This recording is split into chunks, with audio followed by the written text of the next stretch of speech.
This one's for you. Thank you. Thanks, Charlie. Hello, everyone. Hello. Hello. Yeah. Thanks, Steph, for that great presentation. I'm also Steph, so we have double Steph power today. Thanks, Charlene, also for bringing us in, and thank you, everyone, today for coming in on a Friday afternoon.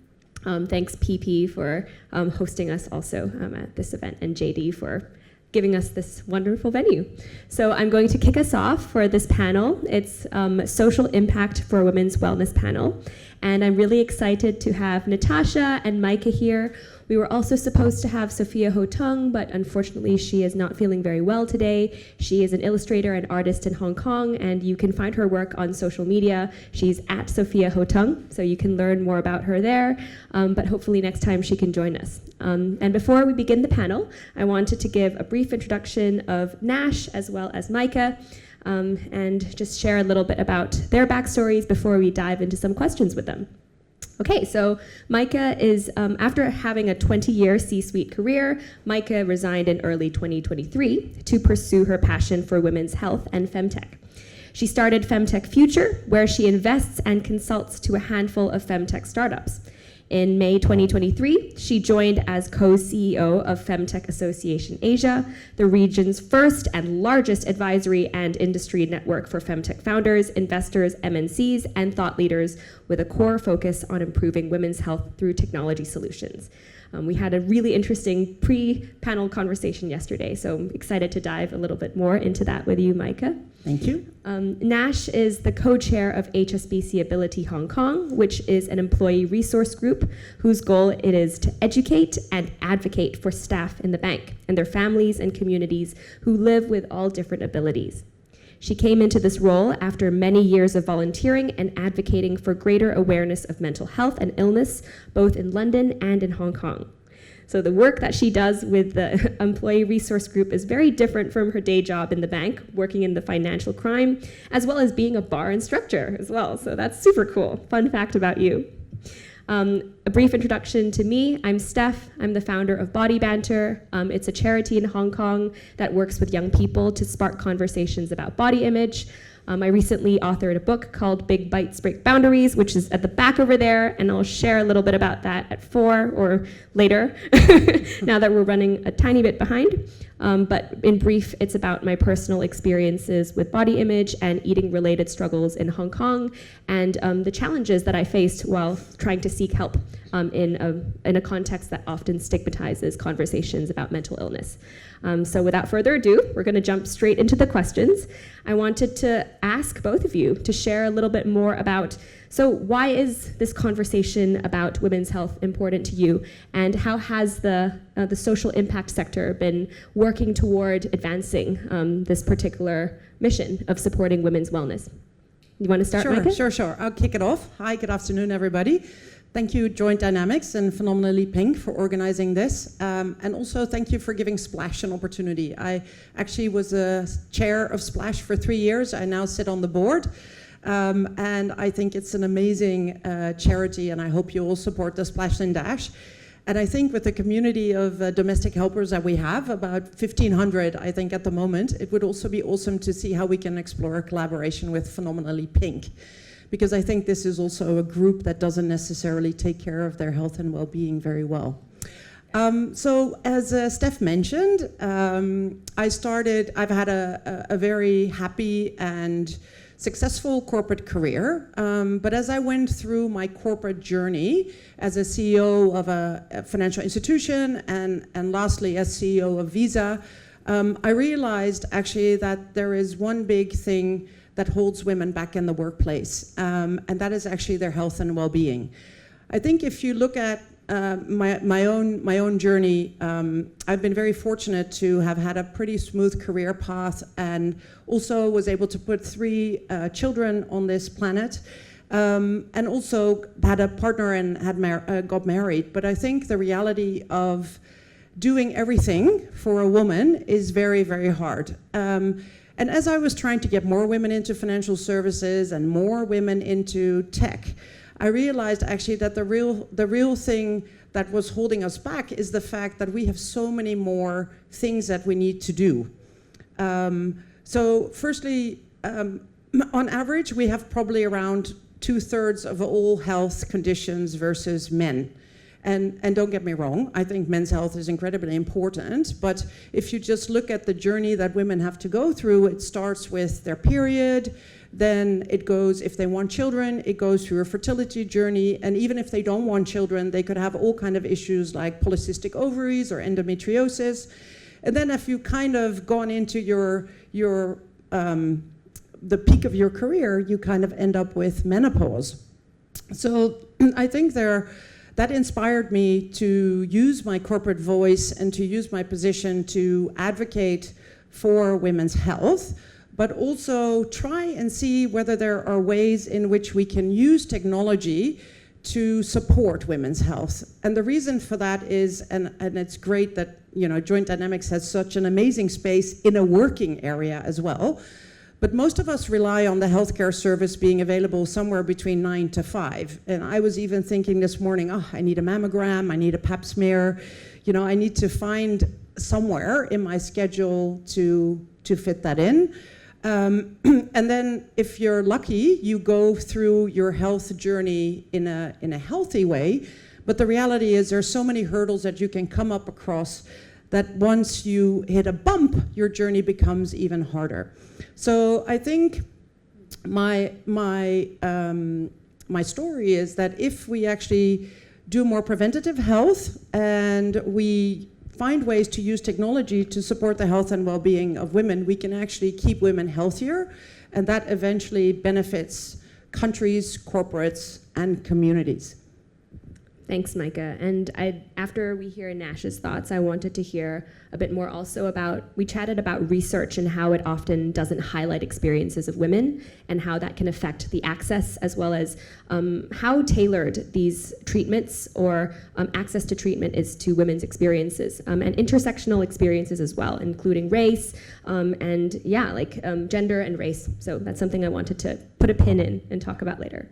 But let's pass it over to Nash first. Yeah, I think I'll probably very much follow off from what Micah is saying. Like, so much of it is about access and knowing what is available. So as you said, like, we go through our lives, we've got all these major moments in our lives, which, yeah, I agree. Men's health is incredibly important, but a quarter of the year we're bleeding all over the place, and it's like, it does have an impact. As much as we want to say, no, I can keep going, stiff upper lip, keep going, it doesn't impact me.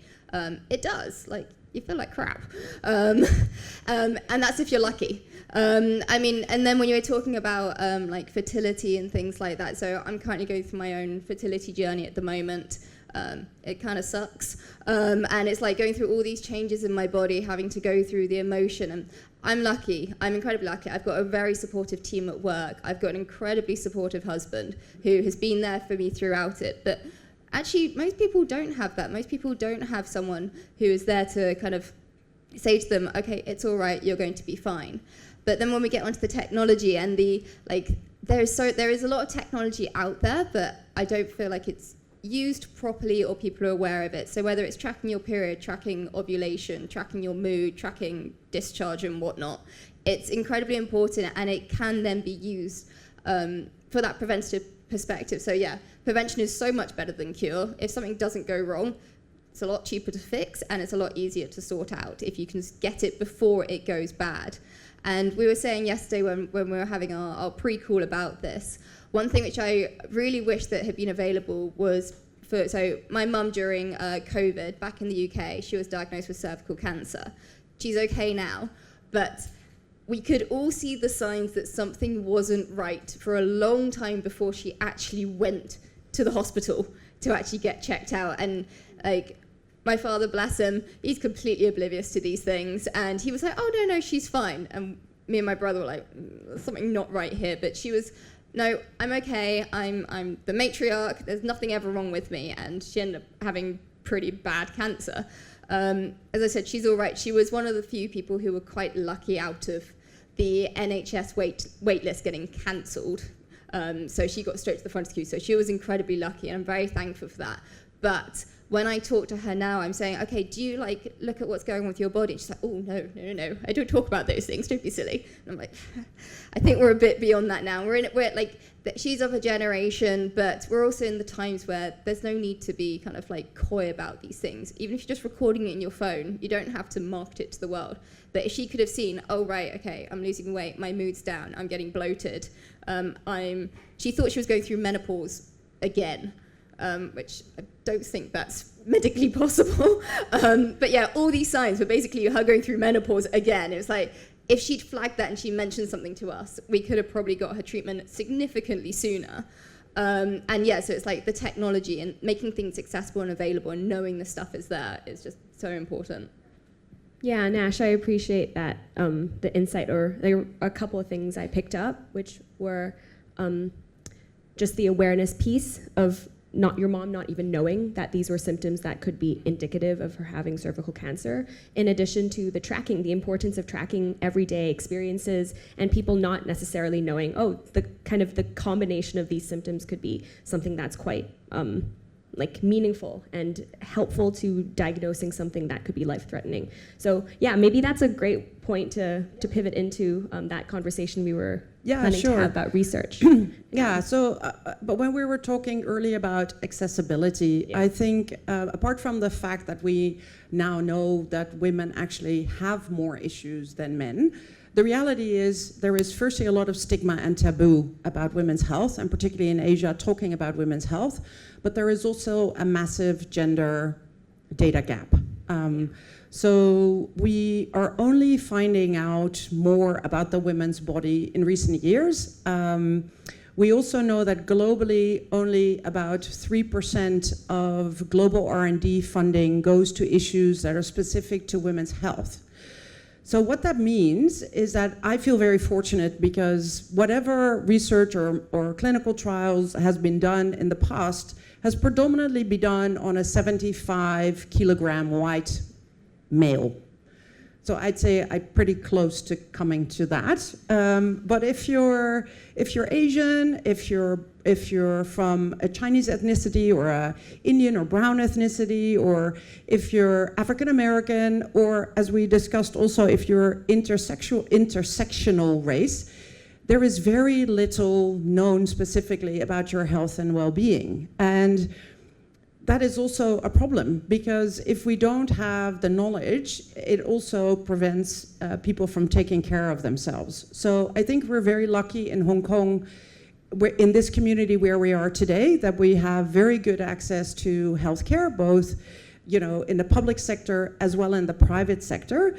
But if you look beyond Hong Kong and Asia, particularly Southeast Asia, where we also work with the Femtech Association, you know, whether you're in rural Philippines or Indonesia or even Vietnam or Cambodia, when you're basically given a pad when you're on your period, and that is the first and last conversation you will ever have maybe with your family and friends about your health and well-being, how can we expect you to know what happens when you're not pregnant, you know, after getting married and within 3 months, or if you have severe period pain, or if you're entering into menopause? And I got a call the other day from a very senior Chinese lady who works in the tech community, and she asked me to have a coffee.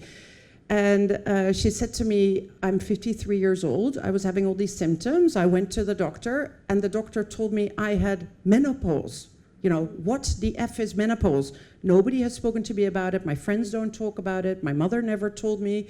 So I'm going through this whole new journey, and nobody has ever told me about it.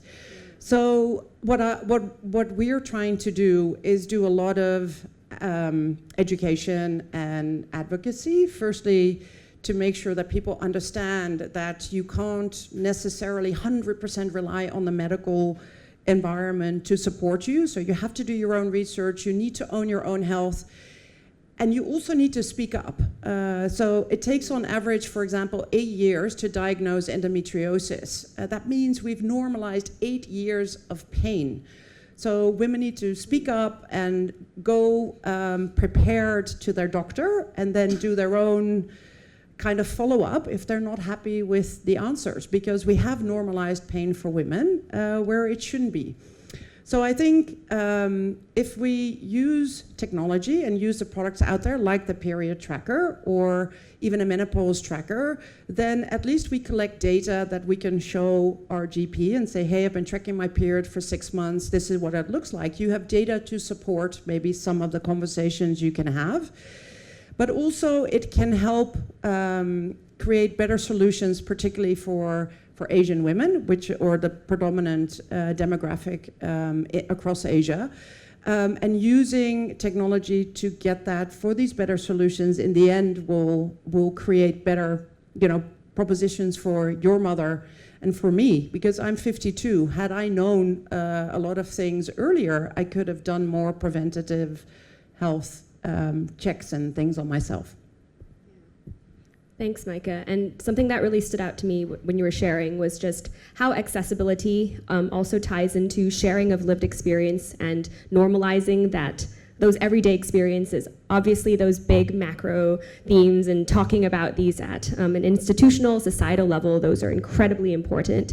And also the everyday experiences of women who are experiencing chronic pain, for example, and symptoms and not really knowing who to ask, perhaps feeling lonely in their experiences. When I was just thinking, sitting in a doctor's office, that can be such a lonely and isolating experience. Perhaps women who don't feel represented might think, is that question silly? Or should I even be asking that question to my doctor? And that in itself, I think, prohibits a lot of women from accessing care, even if it's available. Like the resource itself could be there, but a lot of women might not feel comfortable asking the questions that are required to help them access that care. And yeah, just a shout out also to Sophia. She talks about her experiences with chronic illness a lot on her social media, as well as in her advocacy work. And I think that the way she talks about it, and as well as how she integrates that into her conversations about creating art, are incredibly empowering. And so, again, just really ties into those experiences and the importance of sharing lived experience, and when it comes to normalizing conversations about women's health, especially those nuanced everyday experiences. Yeah. I think one thing to add, obviously we've been talking a lot about technology, but it's also some of those smaller, easy, well, not necessarily easy things, but the non-technology side of it. So I know, PP, you did an event at OTMP where domestic helpers could easily come in and have a breast examination. And it's, once again, with that kind of thing, we're relying a lot on domestic helpers and talking to other domestic helpers, getting that conversation, making it normal. Over the years, we've really focused a lot on talking about mental health and mental illness normal. Still a long way to go on that, but this is another side. And I think maybe with women's health, people still, it's icky. We're talking about blood, we're talking about icky things, and that's another reason why people don't want to talk about it. And if something is potentially unusual, you've got, I know when I was going through it, I had no idea something was a bit odd. It wasn't until I finally went, and my mum was like, have you had a pap smear? And I was like, what? And she was like, and it's the only time my mum has ever spoken to me about cervical health. She was like, you need to get a pap smear. And I was like, okay, right? And then I told my husband, he was like, yeah, I'm lucky, he grew up with women.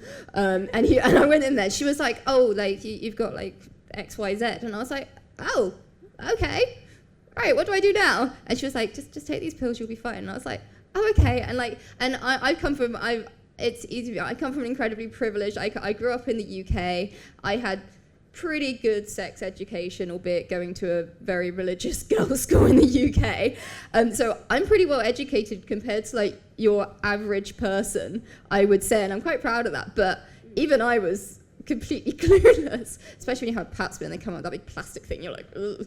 So but it's back to my original point. It's sometimes it's the simple things as well. It's talking to, if you have an auntie at home, talking to your auntie about these things and being like, have you looked after yourself? If I can just comment on that. So I just want to talk about the fact that technology is not just about a wearable. It is also a way in which we can democratize the well-being of women. So take some stats in Hong Kong, and I'm sure the PP ladies will know, but in Hong Kong, only 10% of women that actually make an appointment for their mammogram show up. Because there's an excuse, I can't take time off work, my children are sick, my helper can't make it. And then the women that actually have a mammogram never come again because they find it an incredibly painful experience. Same for a pap smear. So Asian women are also way less comfortable with insertables or injectables. That's why a lot of women use pads and don't use tampons. So what if I told you there is a company in Hong Kong that is developing pads that you could use at home and use your monthly menstrual blood to test for cervical cancer, to test for HPV, to test for STDs. So what that means is you can avoid the awkward conversations at the doctor. You can avoid having a lot of difficult kind of steps that you need to take to prevent yourself from getting sick or having to explain to a doctor how you got HPV, having to explain that you enjoy sex. Those things are accessible going forward, which I think are going to be a great way to democratize women's health, because then people can do it in their own time, under their own conditions, in their own home, without having to be too reliant on kind of the infrastructure around it.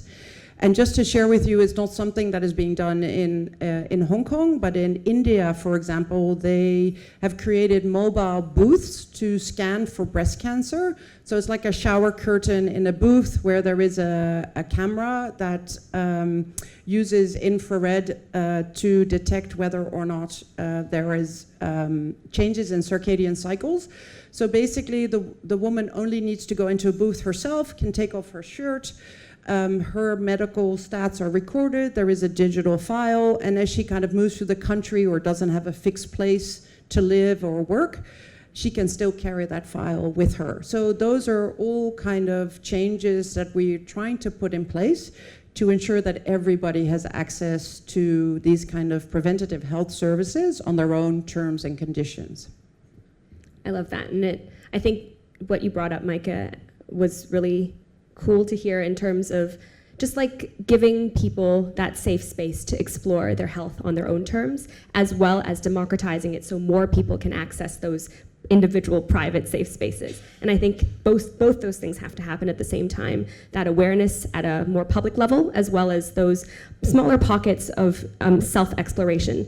And that kind of leads nicely into my question for Nash about how you're working to promote this mission within a corporate space and getting more female wellness products as well as initiatives going within the corporate space, some of the challenges you might have faced as well as lessons you might have learned.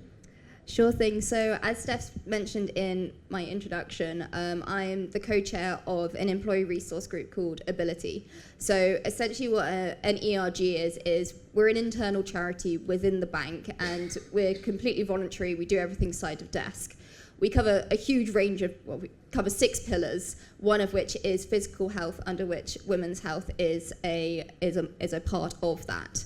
Just to plug Ability, so we cover like disability, neurodiversity, mental health, physical health, cancer and chronic illness, as well as caregiver support for our staff, their families, as well as we've reached out into the wider community as well. So one of the things which we've really noticed is, the access to being able to get things easily. And once again, mention the privilege, we work for HSBC, it's a big bank, we're not particularly hard done by. However, there are people working within the bank who are not on particularly well salaries. We've got the cleaners who are contracted in, and whilst they are, I hope, on a living wage by the bank, they're not rolling in cash, and we live in Hong Kong, things are expensive. So one of the initiatives which we've been pushing for over the last 6 months or so, and hopefully it's going to get rolled out in the next quarter, is access to free period products. So it's having pads or tampons, nothing fancy, just in the women's bathrooms in each of our offices, starting off with our head office in Central and in Olympic, and then also ideally in all of our branches as well, so that our female staff, they don't need to go out, they don't need to run to 7-Eleven or have that awkward conversation with a colleague who they may not necessarily know very well, or God forbid their boss or their manager to ask them for a pad or a tampon. Particularly those younger members of staff who want to save face and they don't want to have those conversations. In an ideal world, wouldn't be a problem.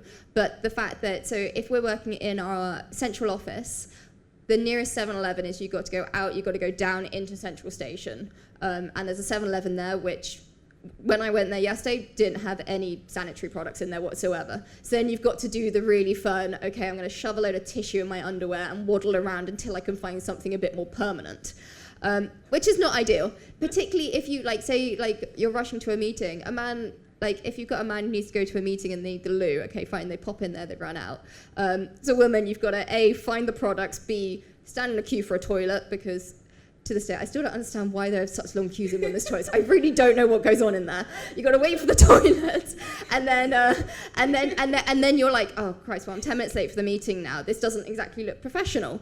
And then you've just got that added pressure and the stress of just everything that's going on. So this is one of the initiatives that we're really pushing for. It should be simple, and HSBC I feel like they're probably one of the most progressive employers there is, but still there are problems. It's a huge corporation. So far we had to do a risk assessment of the bathrooms, and then find out who the contractor is who supplies the bathrooms, and then this thing came onto my desk as a financial crime person, so I specialize in fraud, was then the potential to commit fraud in purchasing sanitary products. And we just went through this entire thing, and we still haven't found a location to just put, there's a whole thing about where to put the basket or the shelf. And I was like, just put it in the cupboard above the mirror. There's loads of storage. And they're like, no, cannot.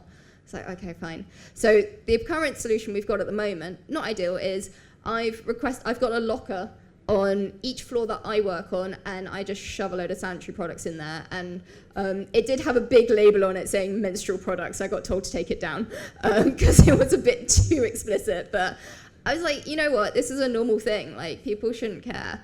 So we now have a locker, but at the moment, it's only the floors that I work on, and I work across 2 buildings, so people on level 18 and level 33 have access.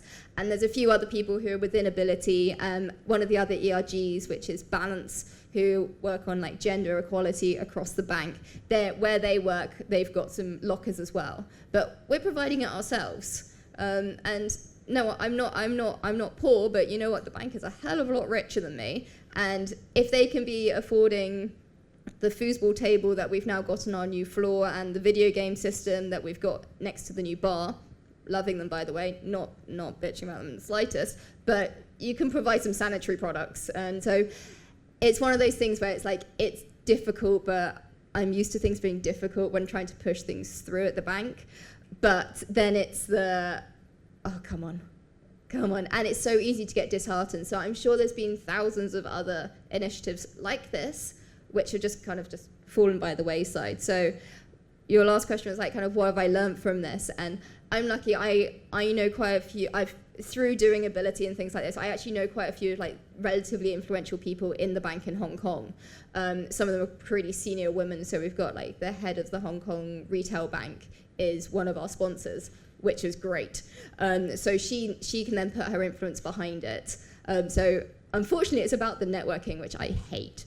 But that's one of the things I've really learned and had to put up with working in corporate environment. You're going to say something?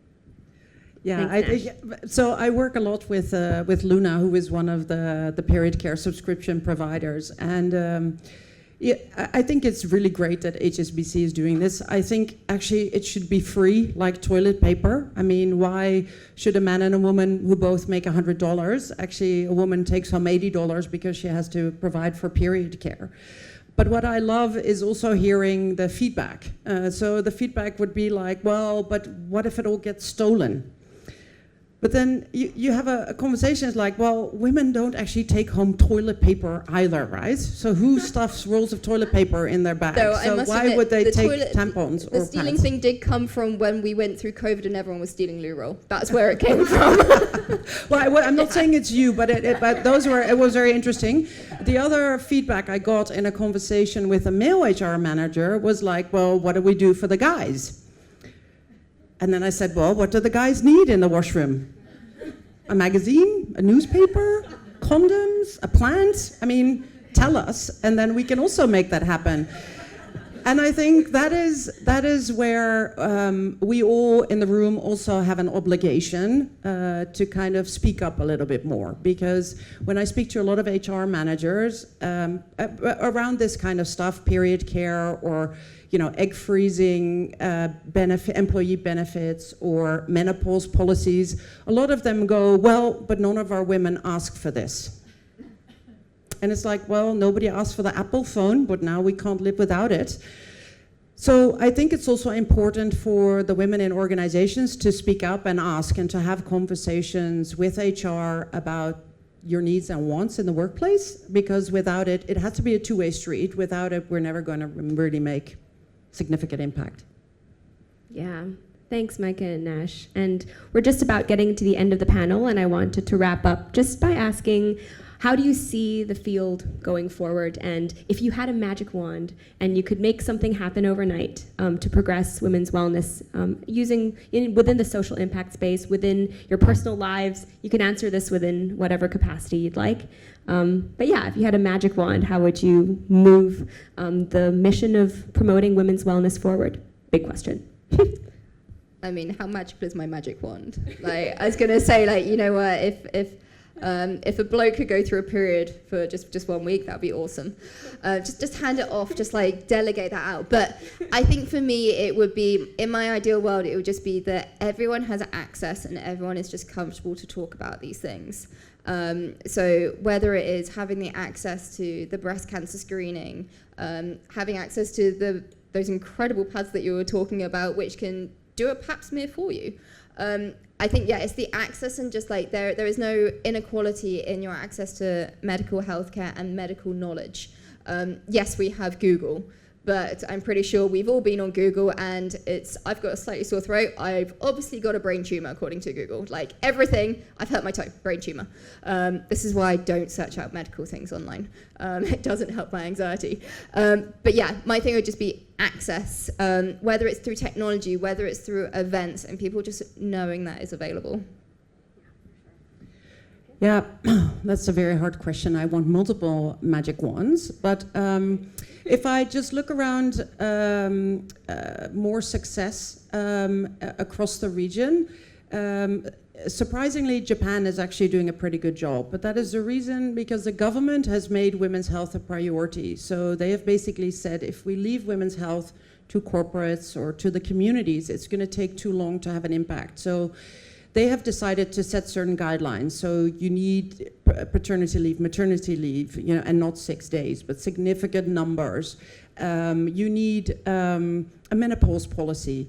And you need to work with femtech companies to look for better solutions for women in the workplace. And obviously the agenda there is also to support the falling birth rates, which we have actually a big problem with in Asia. But I think if we could get governments to prioritize women's health and make this an area where resources are going towards, both through the public and private sector, I think we would be in a much better space. Yeah.